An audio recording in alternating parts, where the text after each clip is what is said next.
आप सभी को नमस्कार। मैं डॉक्टर विवेक द्विवेदी। आज आपके सामने मैं हाजिर हुआ हूँ एक विषय को लेकर। उसका नाम है मेरे बचपन का बनारस यानी वाराणसी। मेरा बचपन मतलब आज के 40-45 साल पहले का वाराणसी।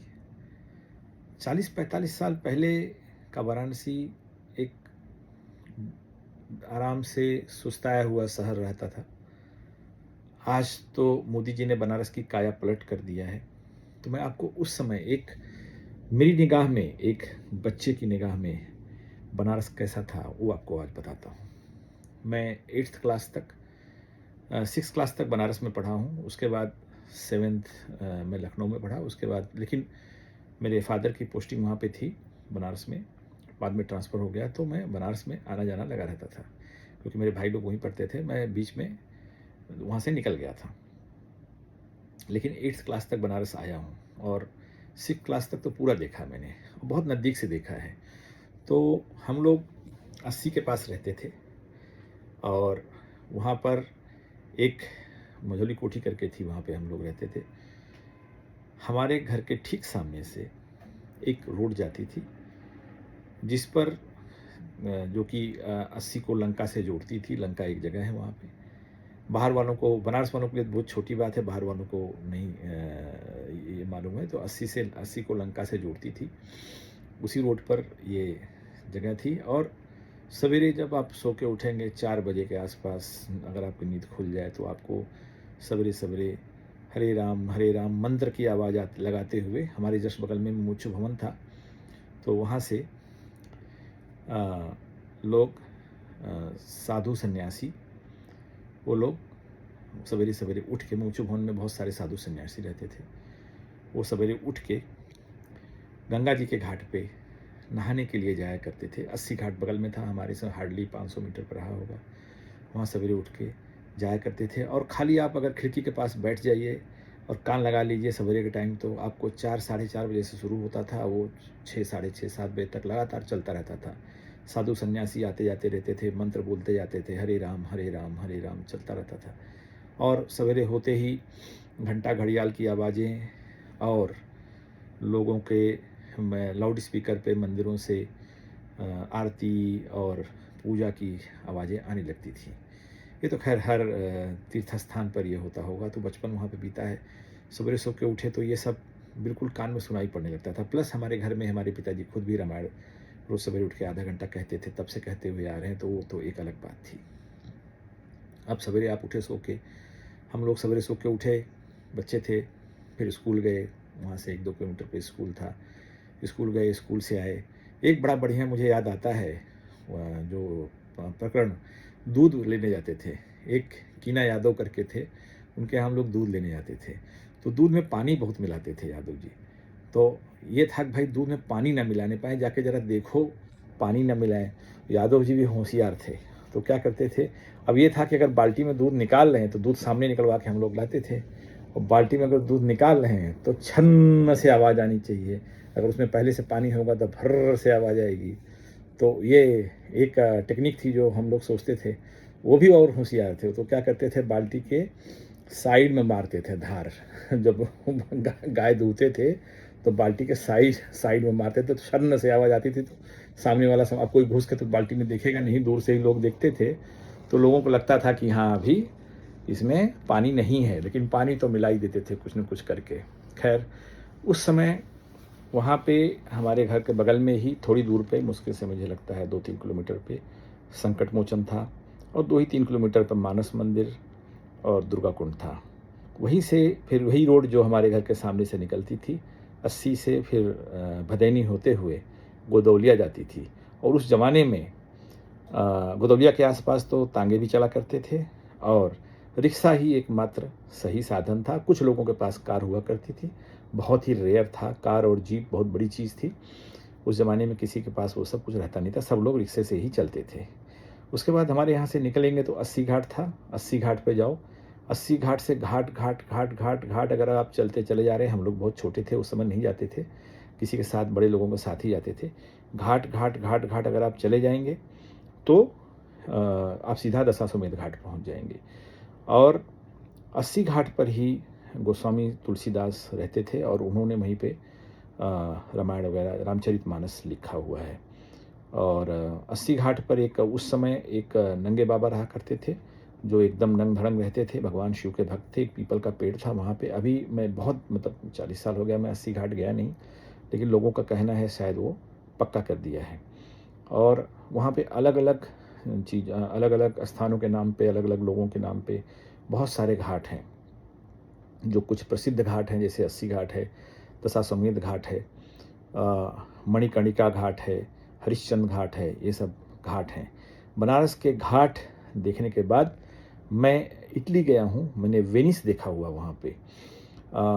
वेनिस और बनारस में अगर देखा जाए तो खूबसूरती में बनारस, वेनिस, जो इटली का वेनिस है, वेनिस बहुत फेमस सिटी है, बनारस वेनिस से 20 ही पड़ेगा, 19 नहीं है।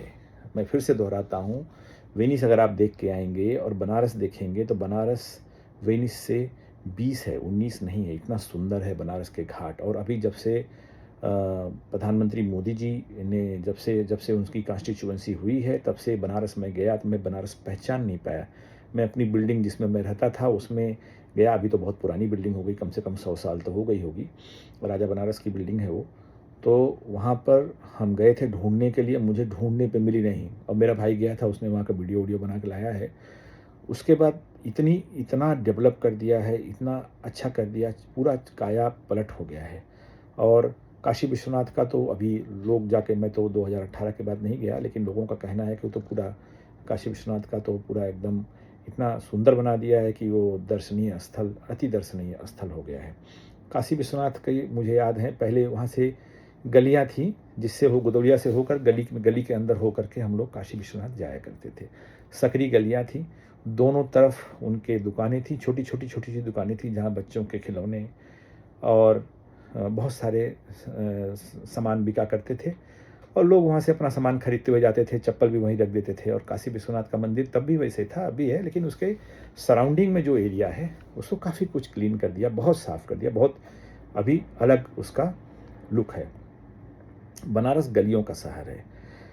गलियाँ इतनी कम चौड़ी हैं, कई गलियाँ, और गली से गली, गली से गली, गली से गली, गली से गली जुड़ी हुई है बनारस। पूरा बनारस ऐसे ही है, जो पुराना बनारस है। अभी तो काफ़ी कुछ चेंज हुआ होगा, आई एम श्योर, अभी बहुत डेवलप हुआ होगा। हमारे घर से निकलेंगे जब लंका की तरफ जाएंगे तो रास्ते में बीच में पूरा जंगल था।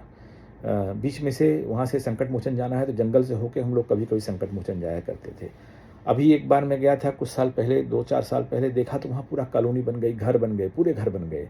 संकट मोचन जाने के लिए भी रास्ते में दोनों तरफ बहुत सारे छोटी दुकानें थी, वहाँ पे बच्चों के खिलौने और बहुत सारी चीज़ें मिला करती थी। अभी वो सब चेंज हो गया, अभी वहाँ पर सब बदल के दूसरी तरफ से रास्ता कर दिया है। लेकिन अभी भी संकट मोचन के आजू बाजू में वहाँ बंदर बहुत है। अगर आप बंदर संभाल के नहीं रहेंगे तो बंदर आपके, हाँ संकट मोचन की बात कर रहा हूँ मैं, बंदर आपके हाथ से छीन लेंगे। जो भी आपके यहाँ पता नहीं क्या है, भगवान वो संकट मोचन हनुमान जी का स्थान है, और वहाँ पे बंदर, इतने बंदर हैं कि अगर आप संभाल नहीं जाएंगे तो बंदर आपके हाथ से छीन लेंगे। इसलिए उसका टेक्निक रहती है, वहाँ के लोकल लोग बताते हैं कैसे आपको अपना सामान बचाना है। अगर उनको लगा कि आप खाने की चीज़ लेके जा रहे हैं तो, और हम तो आपसे छीन लेंगे। दूसरी चीज़, हमारे ज़माने में जब हम लोग बचपन में रहते थे तो गंगा जी की बाढ़ ऑलमोस्ट हर दूसरे साल आती थी, और हमारी बिल्डिंग में जिसमें हम लोग रहते थे वहाँ नीचे कभी कभी आधा माला तो पानी भर जाया करता था। वो हर दूसरे साल का ये सिचुएशन रहता था। उसके अलावा वहाँ पर हमेशा जो गंगा जी में पानी जो रहता था, वो घाट पर हमेशा पानी रहता था। मतलब इतना रहता था कि बढ़िया एकदम सीढ़ी तक पानी आता था, और जा करके आप नहा करके आ सकते थे। रोज़ सवेरे हम लोग के घर में हमारी मम्मी या पापा कभी कभी हफ्ते में 2 दिन 3 दिन जा करके गंगा जी में नहा करके आया करते थे। फिर अभी मैं 2-4 साल पहले गया था, मैंने वहाँ के घाट देखे तो मैं देख कर चौंक गया। इतना अच्छा हो गया, कहीं कहीं धूल नहीं, धक्कड़ नहीं, पूरा साफ़ सफाई, बहुत अच्छी साफ़ सफाई है। इतना पॉपुलेशन होने के बावजूद भी जो साफ़ सफाई है वो बनारस की एकदम बदल गया है। बनारस बहुत परिवर्तन हो गया है। खैर समय के साथ हर शहर बदलता है, लेकिन बनारस की बात ही और है। और अभी वहाँ का जो पुराना देखा हुआ होगा उसको और अभी देखने में बहुत फ़र्क है।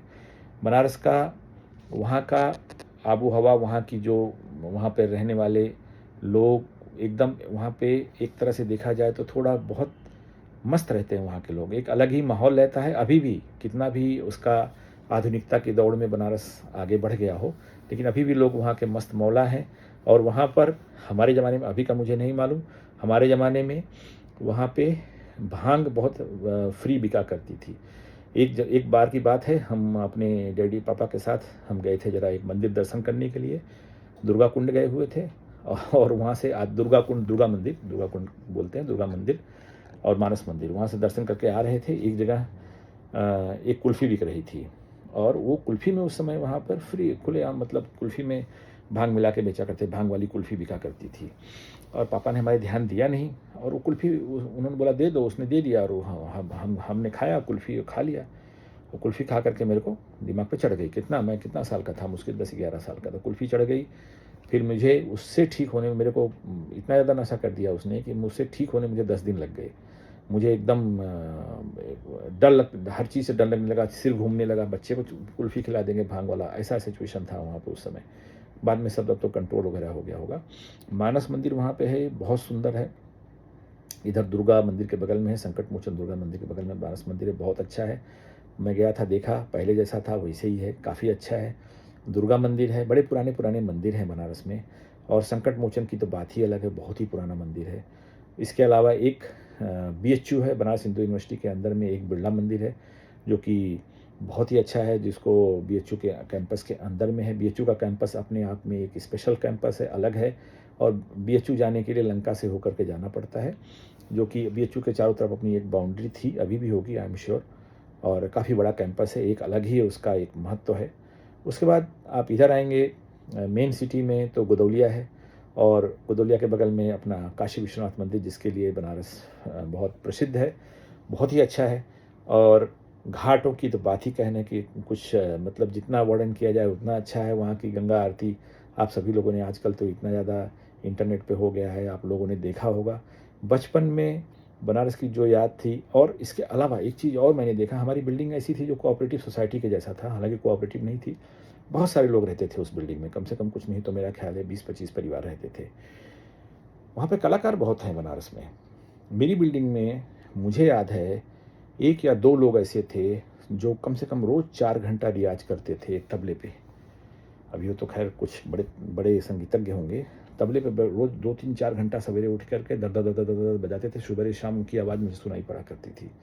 ऐसा है वहाँ पे शायद इस तरह के, क्योंकि अगर आप देखा जाए तो आप देखिए राजन मिश्रा, साजन मिश्रा, छन्नू लाल मिश्रा, ये सब शायद बनारस के ही हैं। ये अपना जो शहनाई वादक बिस्मिल्लाह खां जी, ये सब बनारस के ही हैं। और बहुत सारे लोग हैं जो मुझे मालूम नहीं है, ये सब बनारस के ही हैं। बनारस घराना बड़ा फेमस, बहुत प्रसिद्ध घराना था, और बहुत पुराना शहर है बनारस, बहुत पुराना शहर है, शंकर भगवान का शहर है बनारस। अगर आपने नहीं देखा है ज़रूर देखिए। बनारस के बगल में ही, बहुत दूर नहीं है, वहाँ से थोड़ी दूर पे बाबतपुर हवाई अड्डा है, जहाँ से मुंबई, दिल्ली और लगभग देश के सभी बड़े शहरों के लिए वहाँ से फ़्लाइट चलती है। और उसके अलावा आप वहाँ पर बनारस अगर जा रहे हैं तो प्रयागराज देखिए।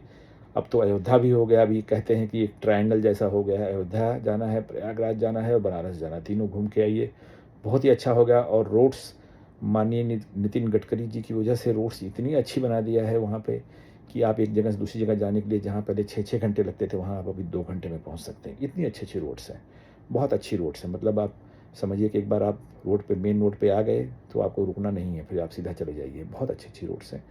तो बनारस एक बार ज़रूर देखना चाहिए, हर आदमी को अपने जीवन में एक बार जाकर के बनारस ज़रूर देखना चाहिए। और काशी विश्वनाथ का जो नया मंदिर अभी नए नए स्वरूप में है, मंदिर के अराउंड सब कुछ जो किया है माननीय मोदी जी ने, जो किया है, देखने जैसी चीज़ है। बनारस जिसने नहीं देखा उसने मिस किया।